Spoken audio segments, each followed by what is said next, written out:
All in all, this journal is not for the pen yappers, and I'm a pen yapper.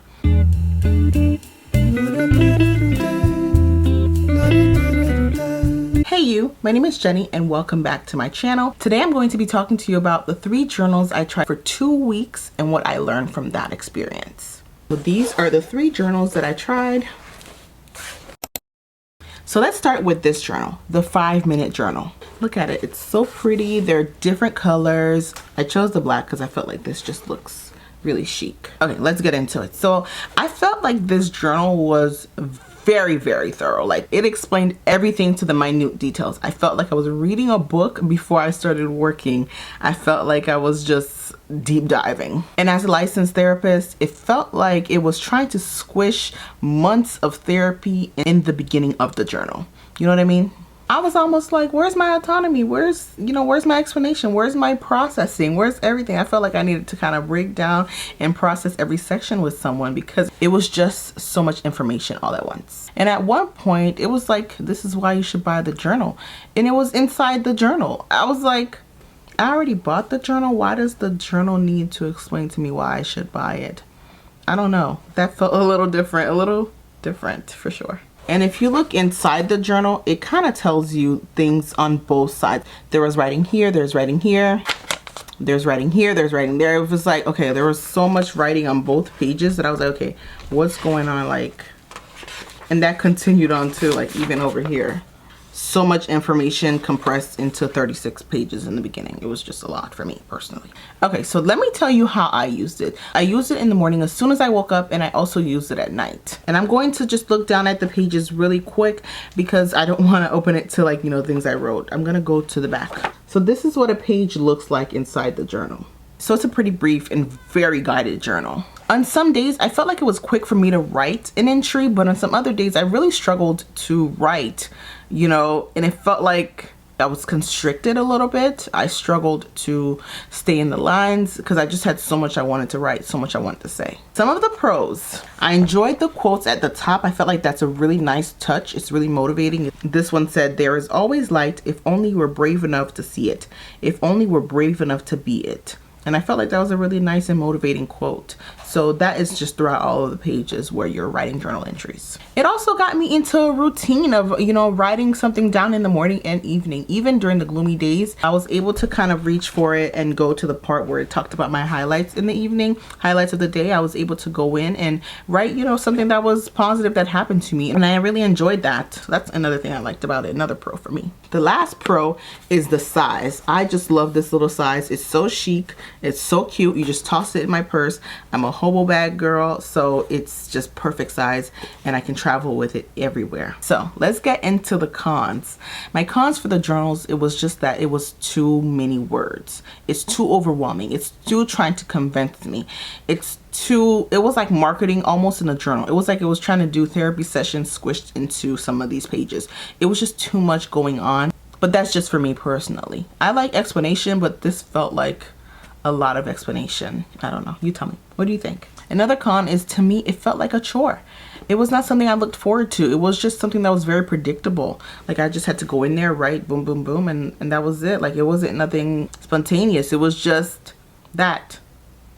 Something that was always there to be done. Kind of like washing the dishes a little bit. And the last one, I felt like everything was about gratitude. And gratitude is great. It's important to be grateful. But I felt like it didn't allow room for me to kind of express maybe some negative emotions I felt, to possibly process it, to possibly write it down, to speak to a therapist later on if I have one. It didn't leave room for that. And hear me out. Anger is an emotion we all feel. And I think we should be able to express that in therapy sessions and in our journals. We should be able to express anger. We should be able to talk about negative things that have happened. It shouldn't always be gratitude and positivity. That's just not realistic and not reality. All in all, this journal is not for the pen yappers. And I'm a pen yapper.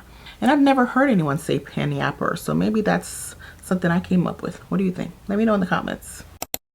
Okay, so the next journal is the blank one. And I'm gonna look down again so I can look at the pages that, so y'all don't see what I was writing about, getting in my business. This journal is very empty, and this, what I'm about to show you, I don't mind sharing. This is something I also did in this journal. It's kind of like a little doodle. So it's a blank journal, which is the beauty almost of a blank journal. So let's get into it. Another pretty journal, has the string, and the other one had the string too, so that's a nice touch. Has the string, is pretty, it's a good size. This one is for my girlies who like to write, who want to be free, who want to run wild in the flowers. This is for my pen yappers.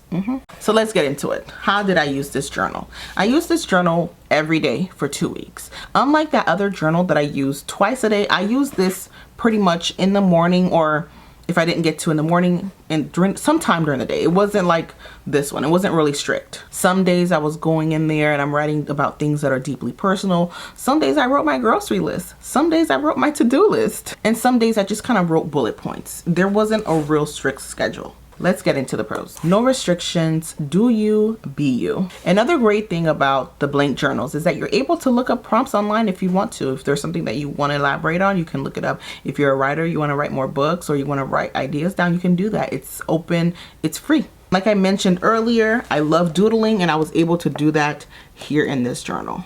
Another pro is that it made you creative. Just like I wrote here, I doodled.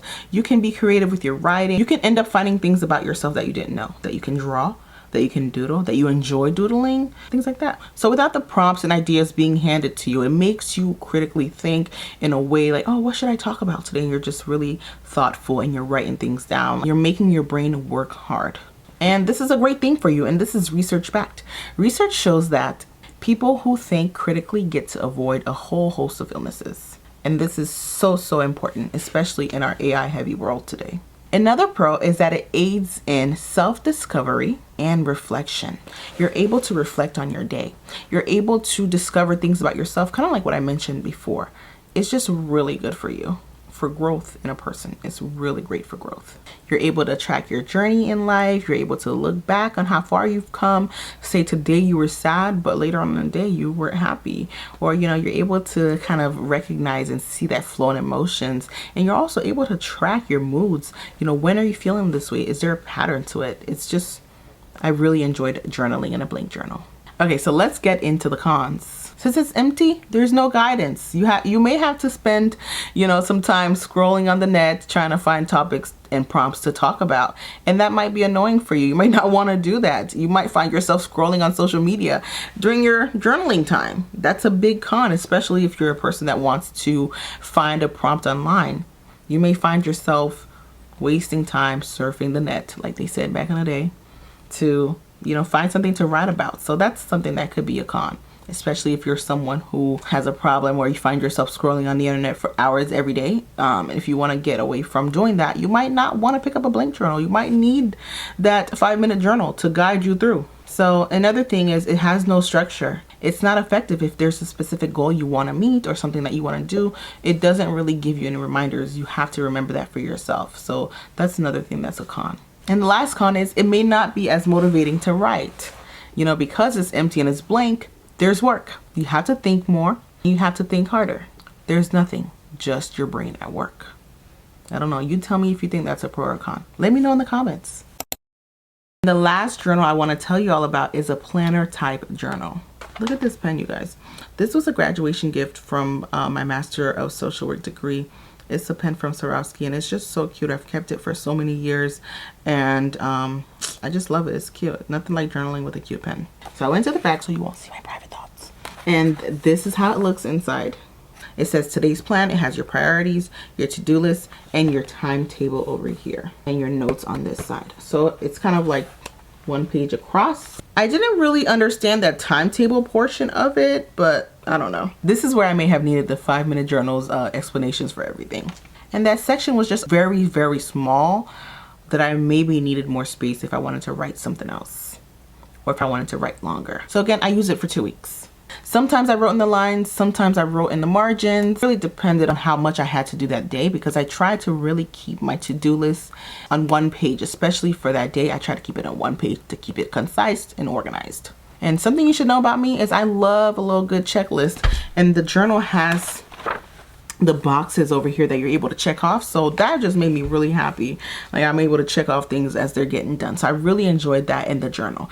And the time that I used this journal was really before I began my day every day. That's when I used the journal. So let's get into the pros and the cons for this. The pros is that journals like these are really beneficial, especially if you want to increase your productivity and meet your goals. I was able to plan my day out. I was able to see what things were getting done, things that were not getting done, things that needed to be pushed back till tomorrow, things that were not a priority I was able to identify too, because this journal gave me that priorities tab at the top. Another pro is that it reduced mental clutter. So I wasn't so like anxious and thinking about, oh my God, this is what I have to do it. Like a running to-do list in my head. It was actually on paper. So I really enjoyed this journal because of that. It was kind of like a mental reset every day. And of course, you're able to write it down and get it done. So this way of journaling can really improve your mental health. And the cons, of course, it's not really flexible. You can't customize it. It's already customized for you, especially that timetables portion that I didn't really enjoy. I couldn't just exit out and erase it and made the lines longer for everything else. I just kind of had to deal with it. So I didn't really enjoy that because I did not really use that portion. I don't have that many cons for this journal because it's not a journal that I would get up and write, you know, my most deepest secrets in. It's just a journal to get things done. So if I had this journal, it's in addition to another journal. I need a journal to dump my ideas and my thoughts in. So this is the perfect one for that. Like if I have ideas, if I have creative things, if I want to fluff out an idea, this is the journal for it. This is not really a journal for me to talk about my secrets. I was sad today. I was happy today. I don't feel like that one was really for that personally. And so after trying all of these journals for 2 weeks, I found that I enjoyed bits and pieces of them. But unfortunately, I liked the 5-minute journal the least. It was too restrictive for me. This was a little too free for me. And this one wasn't perfect because of some of the sections I didn't enjoy. So let me know what you think in the comments. I'd love to hear your ideas, your opinions, journals that you use and that you enjoy. I'd love to see your recommendations. I actually have a bunch of journals, but this was just 3 of them that I had and wanted to share with you and do this little experiment on. Let me know what you think in the comments. I'm doing an 8-part series on journaling, so please watch out for those. Turn on the notification bell. As always, if you're interested, please don't forget to like, comment, and subscribe. That would really help me out. And I look forward to hearing from you in the comments. And if you're new here, my channel is all about how to live your life intentionally and on your terms. And again, thank you so much for watching. Have a great rest of your day. Bye.